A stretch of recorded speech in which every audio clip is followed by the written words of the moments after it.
for today's briefing with the prestigious economist, Mr. Mike Schussler, just to explain the format for today. This is obviously being live streamed on Facebook. I will hand over to Mr. Schussler to do his presentation. And following that, we will have a time of around 15 minutes for questions from any journalist who'd like to ask a question. During Mr. Schussler's presentation, if you'd like to ask a question, please indicate so in the chat window. You can simply write, "I have a question," or you can write your question. And during question time, I will indicate that you can speak and will unmute you. I'd also just like to request that during the presentation, could you please switch your camera off and we will mute you. But if you could mute yourself, that would also be very helpful. Otherwise, things get very unruly. So that's all the house rules. Thank you very much, everyone, for being here. And I hand over now to our guest, Mr. Mike Schussler. Okay. At the moment, I just think I'd like to say I'm going to do a very quick presentation, but it's got a lot of information. I'm going to do the world context, just 3 or 4 slides.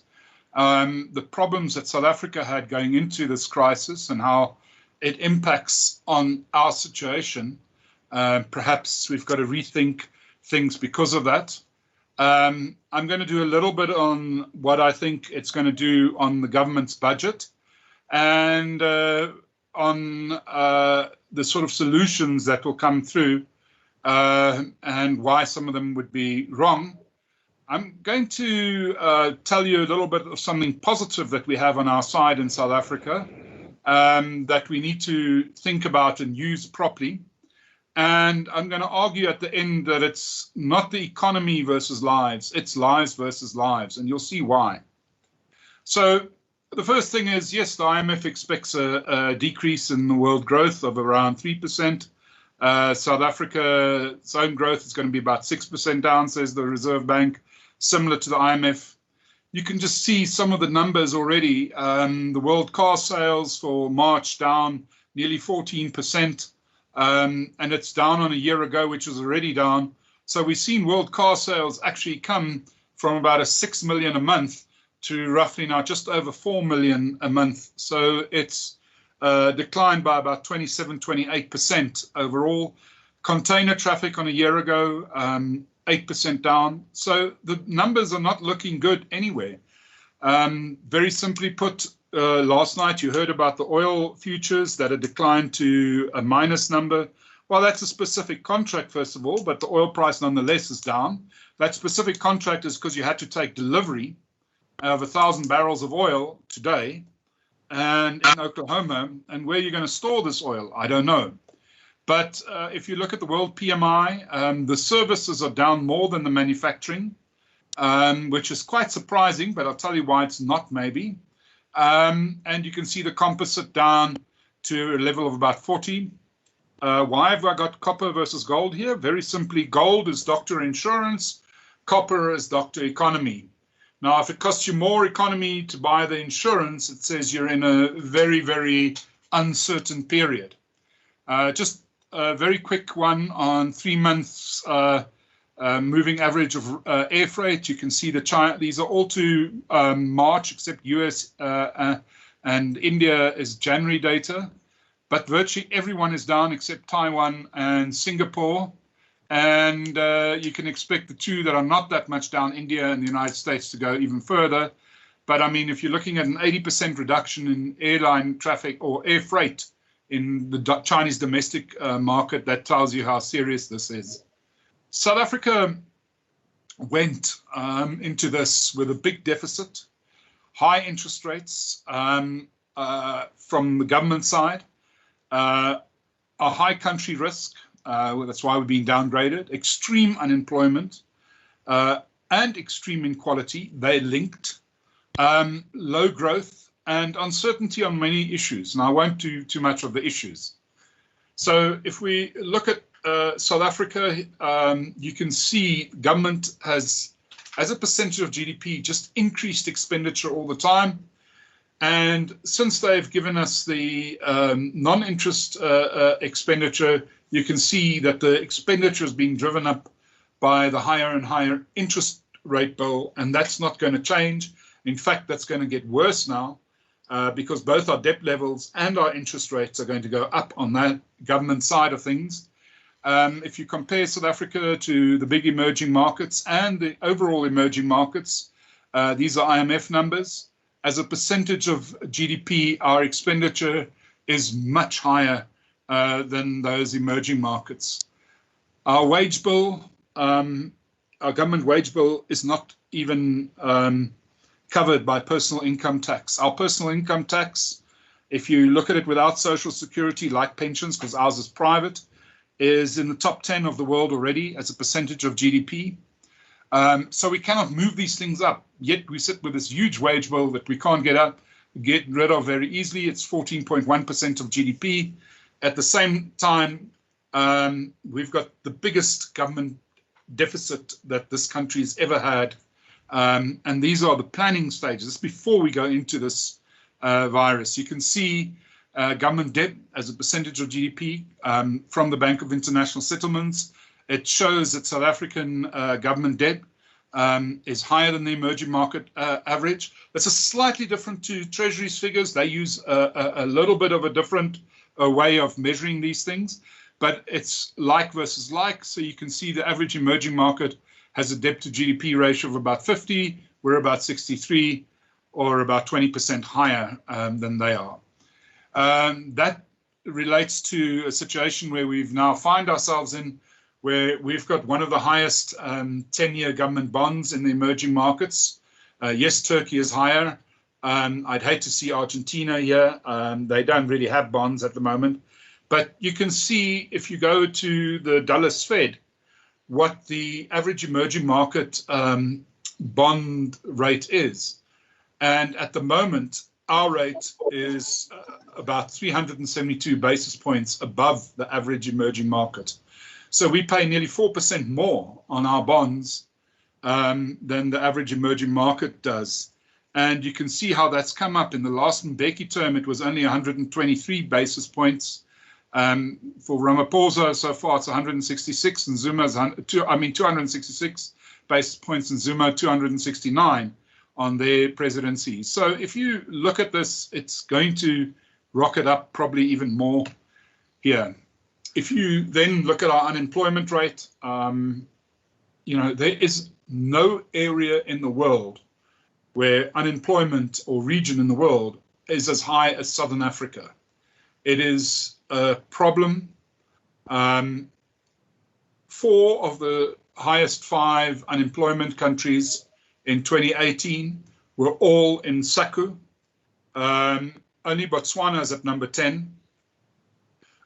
These countries have all got high inequalities, are all in the top 10 of the inequality stakes. If you look at the Economist book that they bring out every year, the world's figures, pocket world figures, we have the highest tax rates in these countries. All of them are in the top 20. And all of them are in the bottom quarter of growth, with the exception of Botswana. That's spelt wrong, sorry. The number of unemployed in South Africa on the broader picture is now reached 10.4 million.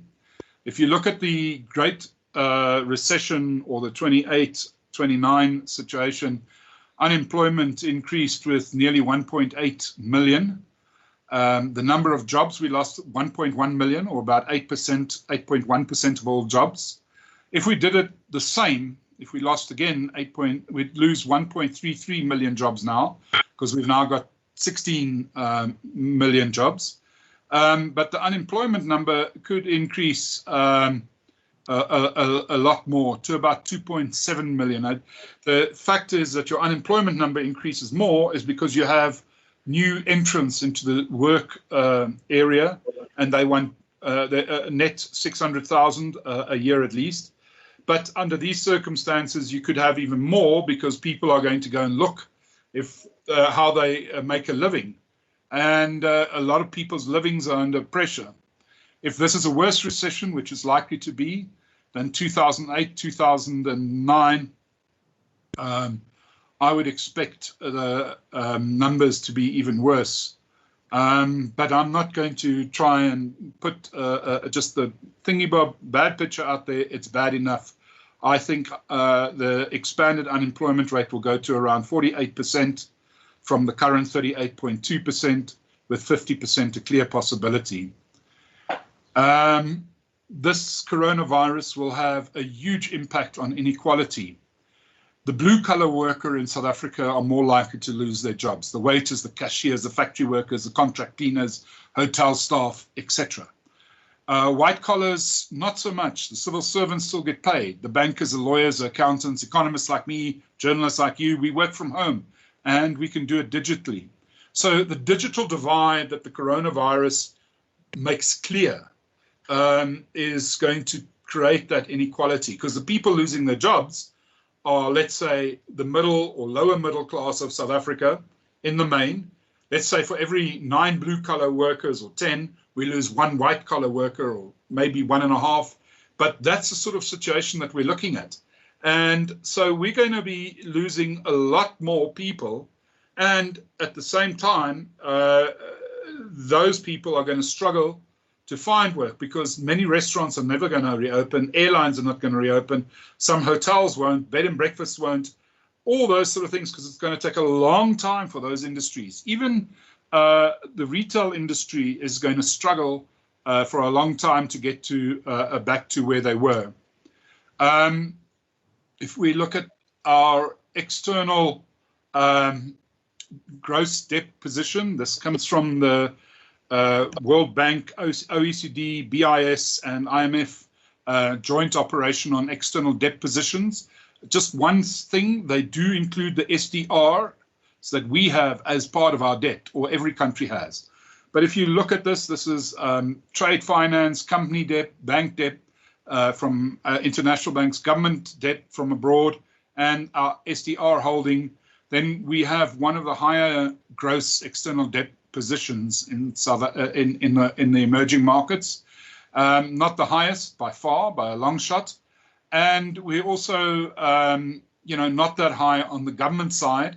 You can see South Africa there is below Brazil and many other countries vis-a-vis government debt that's issued overseas. Not talking about the non-residents buying here, talking about straight overseas. But the problem is that we've had a very big current account deficit for a long time, and that is still around. Although our trade deficit is now very often not a deficit, but a surplus, the fact is that we pay money to the other SACU countries, and we pay interest and we pay dividends, means that our current account deficit is still there, and it's still piling up. And it's, of these big emerging markets, it's the second biggest one, and that's from where our gross external debt position comes from. So people who say we don't have a problem with our external situation, that is wrong on all these things. Yes, you could say government doesn't have that much, but some of our firms, also we import a lot of stuff, about 30% of GDP, and we would have to continue paying that in dollars, euros, yen. These are just our SDR holdings, just to put it into, it changes because there's an exchange rate, so just put it into rand terms. 2 weeks ago, it was closer to 40. Now we're looking at 32 or 30 odd billion, but that can be increased. But the one thing is 30 billion might not be a lot, but there's a lot of talk that that will be increased to 10 times the amount or 12 times the amount. So I think we should be able to access 400 billion either via the IMF SDRs, the special coronavirus funds that the IMF and the World Bank have established, the new development bank. If we can get a Fed swap, be great. The big difference here with all these things that I'm proposing or think we should do is that the interest rates are lower. And with the rand being very weak now, we have a very good chance of actually paying back less in rand terms at the IMF side, whereas the Fed funds is a fixed rate. So you have a fixed exchange rate, you sell your government bonds into that, you would then lend the money at 0.5%. You'd still service, but you could probably get a lot more than just your government bonds You can issue some bonds at lower rates, which you won't get anywhere else. So that's something that I think we should be looking at. I don't know if Mr. Trump would want us to do that, but they have helped 9 other countries, including New Zealand, Brazil, Mexico, other than the normal 5, which is the European Central Bank, British, Swiss bank, and the Japanese yen. So that's very interesting that that's been allowed to happen. Why do I say that the Rand is maybe going to make a comeback? Well, if you look at the IFF numbers, this has been the biggest outflow that we've seen out of emerging markets in at least a decade. And you can see that that's had a very big impact on currencies. The South African Rand has done second worst since the beginning of the year. It is no doubt about that. The other thing is that our general interest payments as a percentage of GDP are already high because our interest rates are high. So if we can work out a way to get the interest rates down via lending from other sources than the market and overseas sources, it would help in 2 ways. It would give us a foreign exchange right now, and it would help the Rand. 2, it would allow us to get a lower interest rate on our current or on new debt that we issue. And that is very critical. Otherwise, this debt is going to kill us. On the growth side, this is a very simple slide. It's just the emerging and developing countries, in other words, outside of the rich 22 countries in the world.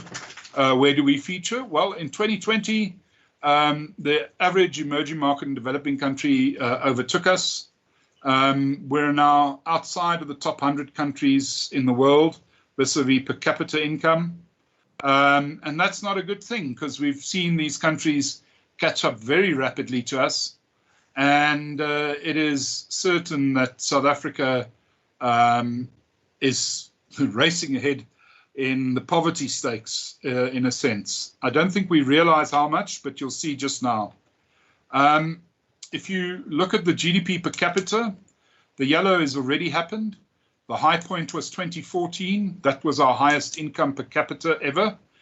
And the first 2 years that you've got here, I'm using the central bank's GDP forecasts and then the typical forecasts that we've got of about 1.5, 1.6% growth in population. And you can see that that leads to around about an 8% fall in the GDP per capita income in real terms. Then we see it picking up. If we then go to the IMF forecast that they had and you carry on with that, whatever they had in 2024, 25, and you carry on and so on, it's really not looking like we're going to catch up very quickly to where we were, but it looks like about 2030, 2031 is when we get back to the high point in GDP per capita in 2014. This is not unusual in times of crisis. Just a few countries during the Great Depression, because this is a similar situation we'll be in. You can see that the average was 7.5 years from peak to catch-up year. In some cases, like Argentina, it was 15 years, Sri Lanka, 13 years. There's a problem as well with this is that our peak was so much earlier this time around. We were already in trouble and our GDP per capita was going down. So it will take South Africa a long time to get back there. So the type of things that businesses will have to look at is what do you sell to poorer people? What works best for them? So our whole market is going to be geared differently, I think, in the next few years. And I think that's going to be a big play. And particularly those that are on the poorer end of society, that's going to be a problem. Just a little update. You know, the electricity figures were released yesterday. This is up to March. On current indications, it looks like we're going back to the levels of electricity used in the economy back in 99, 2000, might be a bit lower even. That is astounding. The average consumer since the lockdown has been spending only 55% of their normal card and cash payments. And remember that they usually do. This would exclude things like buying cars, houses, sometimes things like electronics that companies would buy, or a PC where you do a transfer, and this. So it's a rather bleak picture, and it's unsustainable. It's at 55%. I don't think you're going to have many malls left. I don't think you're going to have many even take-a-lots and those sort of firms left either. It's really, really a long time for these guys to be working with us. And remember, the other thing is that the average amounts, these are volumes, but the average amounts have also decreased slightly with inflation even more. So you're probably looking at just under 50% in real terms. Passengers are down, car sales down 29%, home sales will be 0. I don't see hotels and restaurants coming back in the next 6 weeks. I think it's going to take a lot longer. The clothing guys, Grant Patterson said that the influence was already there with the first announcement. They had a 40% drop. I think they'll see some catch-up sales for a little while, but then they'll see another drop. Things like hairdressers, dry cleaners, car guards, you name it, they are all in big trouble. Our budget deficit was projected at 6.8. I've worked out the revenue shortfall at about 4.8%. I left out other revenue. Extra spending committed, I think, is going to be between 0.4 and 0.7. We don't have that much extra. And so we probably need 10 to 20% at least, but the shortfall is going to be about 12.2%. But there will be another debt increase on the level, because when your GDP falls, even in nominal terms, remember we're thinking of a inflation of roughly 4%, GDP declining with roughly 6%.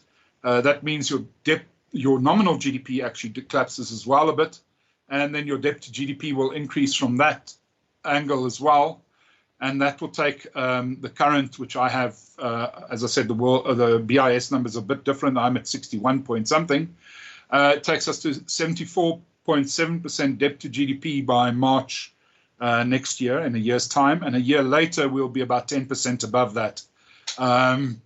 It's obviously very difficult because you're working with very big unknowns, but I've done my best here, and I think we're more or less there. So we need to look at this. That means the cost of servicing debt will probably increase from about 4% that you saw of GDP to about 6.5%, and probably even 9% by, say, 2023, because the deficits aren't going away quickly and the interest rates are not going to decline that quickly.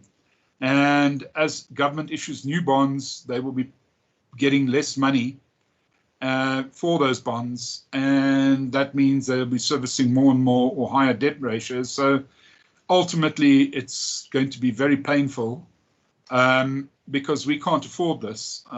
There's no way that we can afford this. And unlike my colleague that I read, Darby, saying you shouldn't get international finance, I'm saying if we look at the debt situation of South Africa with international institutions, international banks, trade finance, the fact that we've got a current account deficit, I think we need to find US dollars, euros, yen to pay suppliers. Nobody's going to want rands. That's for sure. Nobody wants rands. When they sell us medicine or a cell phone, they're going to want dollars, and we don't have them. So we've got to work out a way to get dollars at a reasonable rate, reasonably cheaply, especially in this crisis.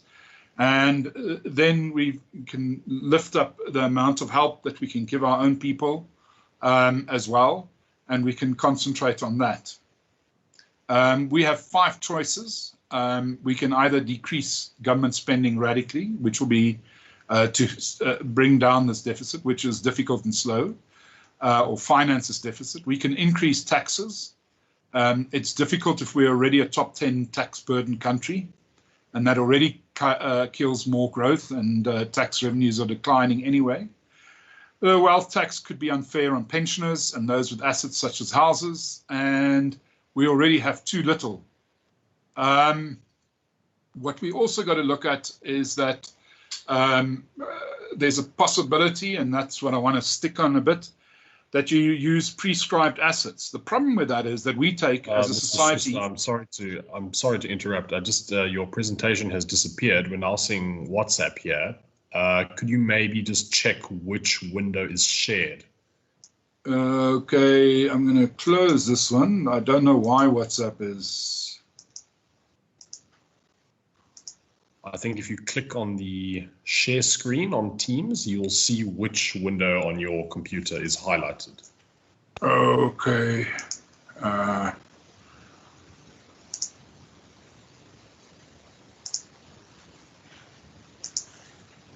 Is that it? It's coming up now. Yeah, yes, okay, now we're back. Thank you. Sorry about that. Okay, so the fact of the matter is we've had prescribed assets before, and our pensions are a very, very important part of our country. It's financed government for a long time. It's financed our companies. In 2015, it was the 8th largest pension fund asset in the world. There are over 17.5 million pension accounts. We believe it's over 11 million people. And we've seen how these get misused. We've seen it before. We saw it recently with Transnet pensioners. And this is where another avenue for government to follow. We're very worried about that, because that way they can also bring the interest rate down by saying to pension funds, not only 25% as a minimum, you make it now 55% as a minimum to put into government debt. And that would mean that government gets its financing, but it lowers the interest rate, and therefore the risk-return ratio gets disturbed. And we inside the country take all the risk, 11 million people, which if you take family members and everything into account is probably 33 or so million people, I would think, which is more than half the population. So again, we're putting South Africans at risk of not getting good real returns, which reflects the risk. Or the fifth option is we can get international help. And here is just the 2015 numbers. We have more pension fund assets than Germany or Brazil. While China's now overtaken us, Brazil's getting close, but we still have more than Germany. We've just had a very low growth rate in our stock market over the last few years. Yes, the United Kingdom, the United States are far above everybody else. But if you look at that, that's a very big asset to have. As a percentage of GDP, it's the 5th highest in the world, or was. It's probably now 6th or so. Our friends in Namibia are also in the top lot as a percentage of GDP. So is Botswana. So this is something that can be used quite effectively, but not by government. It should be used by productive capital, and that's the thing that I'd want. The problem is, as I said, it's also the main source of funding for the JSE and venture capital. If that dries up for those firms, it would mean lower prices on the JSE again, so our pensioners would struggle. It would mean financing new ventures would become very difficult. And on top of that, I think ultimately it would mean that pensioners will end up a lot poorer, and the country will end up poorer because there will be no financing for new firms or firms that are in expansion mode via the JSE, and government bonds will just take over because you enforce that. I talked about the risk-return ratio. I talked about the 11 million people. And it's the biggest owned African asset in the world. It's perhaps second biggest to US African Americans. But if you look at UBS data, the median wealth of South African is far, far above that of the median wealth of anyone in Africa. Any country in Africa's median wealth. And that's due to house prices or homes and the pension fund assets. And it is not widely known. We keep talking about the inequality. People that did those studies excluded the pension funds and retirement annuities. because they didn't understand them. When you come from Austria, you don't understand pensions. You'd be deeply unpopular also, I believe. So what do? Well, we must unleash our corporate abilities now. Let me give you some pointers why I say this. The first thing is business confidence in South Africa has been low, mainly due to businesses that believe government is a government's climate, or the political climate is a constraint on their business. If you look at the inverse side, it's more than 80, nearly 90% of businesses out there, black and white, believe that government is a constraint. That's pulling down the business confidence levels. So if government can take business into its confidence rather than, say, the trade unions all the time, because that's what business sees it as, and they say, we will give you more certainty, we will do things right. We're not going to be an Ibrahim Patel that says, well, we're going to just ban cooked chicken because I feel like it. I'm too thin to be cooked, so I'm going to give it to somebody else as a problem. I think that's where we are. We need to be looking at how we can get government to talk to business in a proper way. It doesn't help. We get these mixed messages from tourism. I'm not going to sponsor white tourism businesses. I'm not going to be able to help the small businesses fast enough. The UIF is not working. These are the things that government must do. They must implement and do properly and do what they need to do to get business going. Now, everybody says, yes, but that's economics 101. The other reason I'm saying this is that the non-financial corporate sector in South Africa is not as indebted as you think. That 41% that you see here includes Eskom, which is roughly about a quarter of that.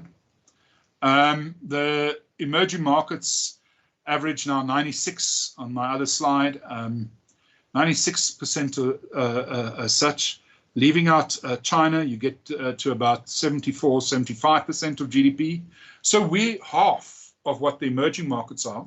And the developed markets here are over 200%, 270% corporate, non-financial corporate sector debt to GDP. That says to me we have a lot more space here to make things happen. So if you can create the certainty, and you can, corporates will borrow and they will look for ways to grow their businesses. You may need to lower company tax rates. You may need to really move closer to business. But this is the one area that the data shows we haven't been that good on. You can also see the savings.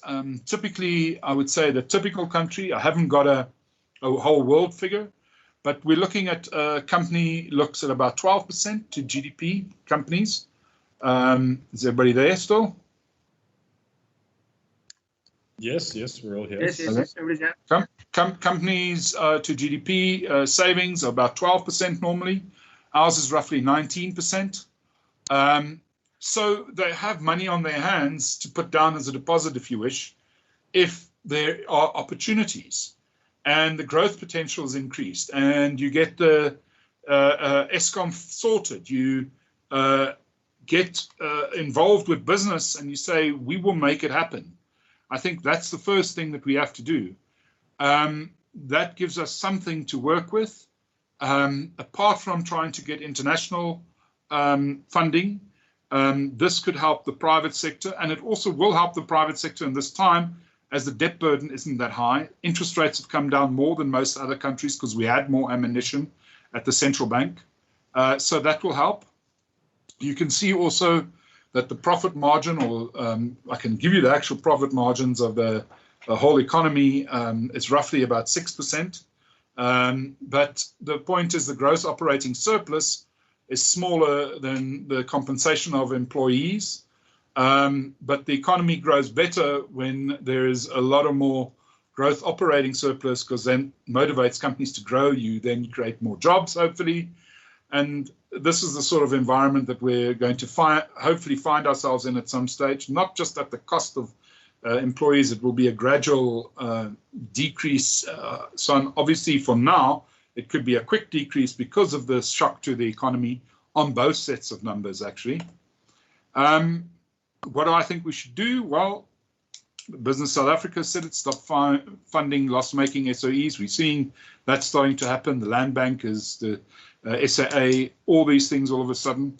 Sell your radio frequencies, your power stations, your SABC radio stations, whatever you need to do, sell and get the approval system for mining, infrastructure, all those things sorted out and make it allow corporate South Africa to work together for export purposes and for planning purposes, maybe on the supply chains.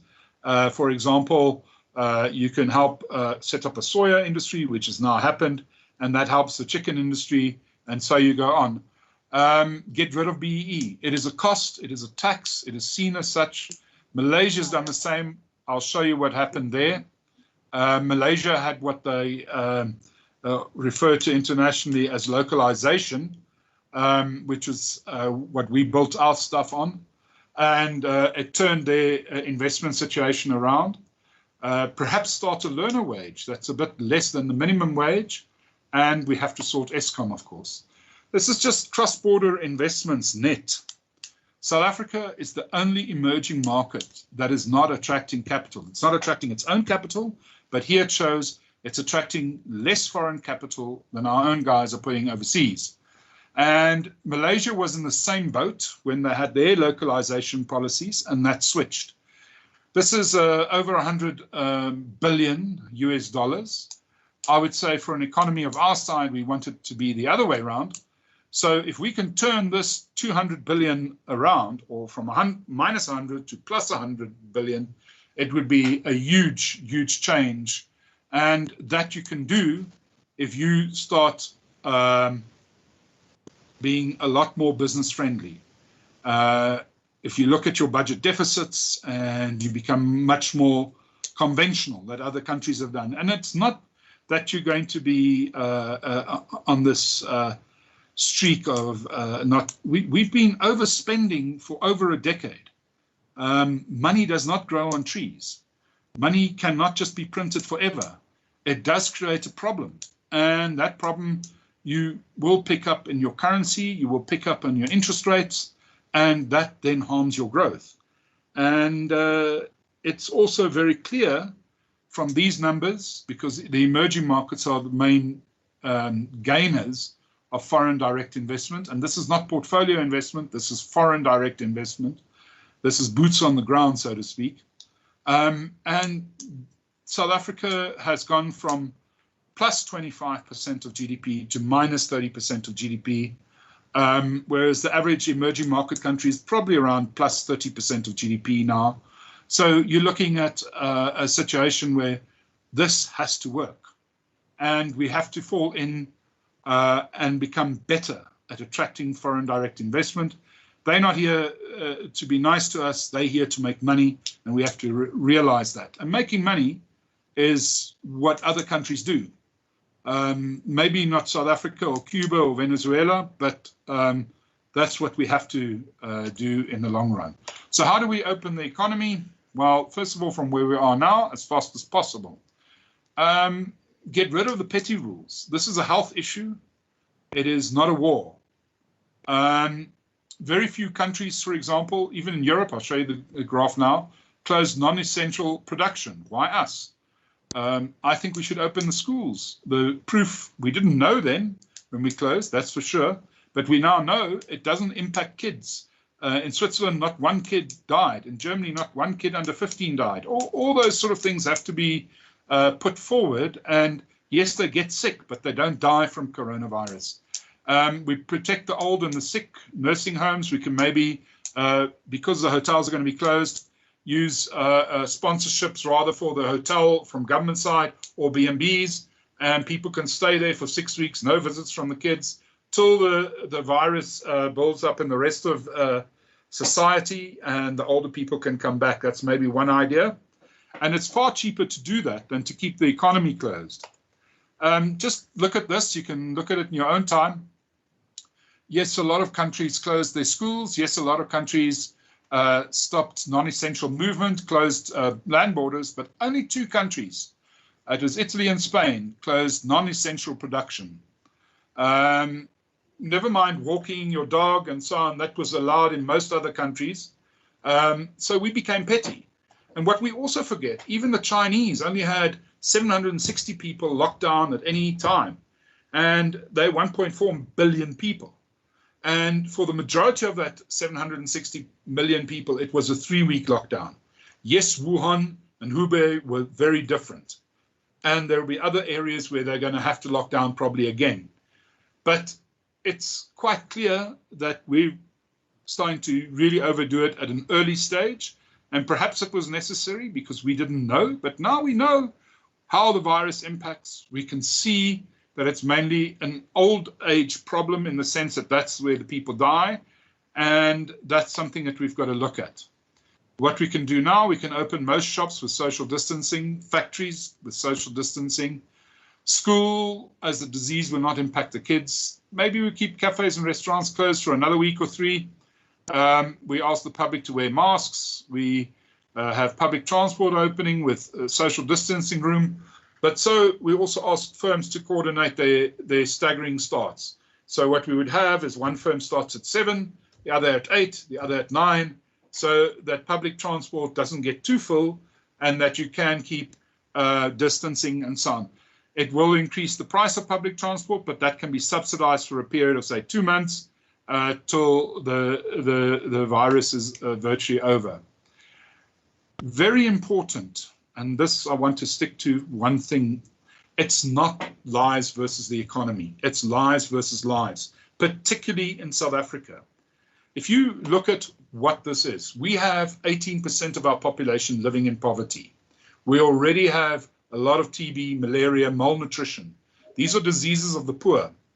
We will be increasing poverty with the way that we've locked down the economy. So we have 500,000 people that have TB. Some people say even HIV is a disease of poverty. I might not agree. But all these poverty diseases and malnutrition, 27% of our children are stunted. Around 7 million people reported in 2016 that they're going hungry at least some of the time. This is not an economy under those circumstances that could afford a lockdown. So the quicker that we open up, the better, because it is lives versus lives. People can die from TB. People can die from hunger. People don't go far if they're stunted. Then that excludes then things like depression, suicide, general well-being, the impact on our kids in terms of the school year lost or whatever. And yes, the crime is down, but for how long? Because when people get hungry, we're already seeing looting. When this thing is lifted, there's going to be a lot more people that don't have jobs, and they're going to have to survive some way or another. And yes, car accidents are down now, but it's temporary. But the main thing is poverty kills. And what we're doing now is going to increase poverty. It is really between a rock and a hard place. I understand that. Let me repeat, though. It is lives versus lives. So we have to find a way out quickly. To say anything else, I think, is meaningless. Last slide. We started here with a lot more poverty, a big higher deficit, a lot more unemployment. This all gets worse. All of it gets worse if we keep the economy closed. Every day it will get worse. The richest sections of our country can work via the net, the intellectual parts of it on the telephone, whatever. The other guys can't. And I think that is where it is. The people that sell their manual labor, their ability to operate a till, drive a truck, all those people are the ones that are in serious risk of losing an income. They are not the richest people in the world. They are going to be seriously, not inconvenienced, seriously entering poverty under these circumstances. And I really do believe that that poverty could exceed the lives lost due to COVID-19.